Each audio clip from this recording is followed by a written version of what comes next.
अस्सलामुअलैकुम वरहमतुल्लाहि वबरकातुहू। आज हम खड़ा ज़बर, खड़ी ज़ेर और उल्टा पेश के मुतालिक पढ़ेंगे। हरकत की दो हालतें हैं, बड़ी या सीधी हालत और खड़ी या उल्टी हालत। नंबर 1 में देखेंगे बड़े ज़बर, यानी कि इस तरह की जो शेप बनी होती है उसको ऐसे कहते हैं ज़बर, बड़े ज़बर।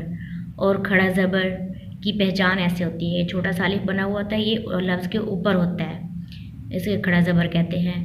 और खड़ा ज़बर को एक अलिफ के बराबर खींचना चाहिए, क्योंकि खड़ा ज़बर हरूफ मद्दा अलिफ के मुकाम कायम मुकाम होता है। खड़ा ज़बर को हम इतना ही लंबा करेंगे जितना हम हरूफ मद्दा को लंबा करते हैं।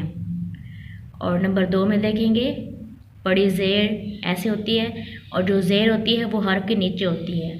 ज़बर हर्फ के ऊपर होता है, ज़ेर हर्फ के नीचे होती है। और खड़ी ज़ेर की पहचान ऐसे होती है, ये हर्फ नीचे ऐसे छोटा सा अलिफ बना हुआ होता है।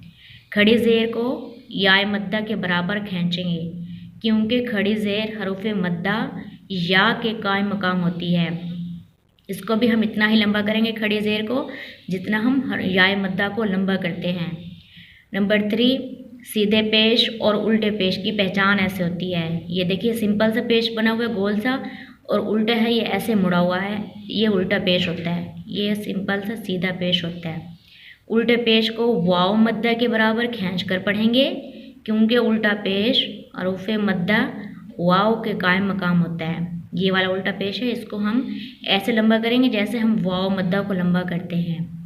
नंबर 4, नून और मीम को अदा करते वक्त नाक में ज़रूरत से ज़्यादा आवाज़ ना जाए, जैसे कि नून मीम, ऐसे आवाज़ क्लियर होनी चाहिए। नून अगर हम ऐसे पढ़ेंगे तो ये नाक में आवाज़ आएगी। मीम ऐसे हमने नहीं पढ़ना, नून मीम ऐसे अदा करना है।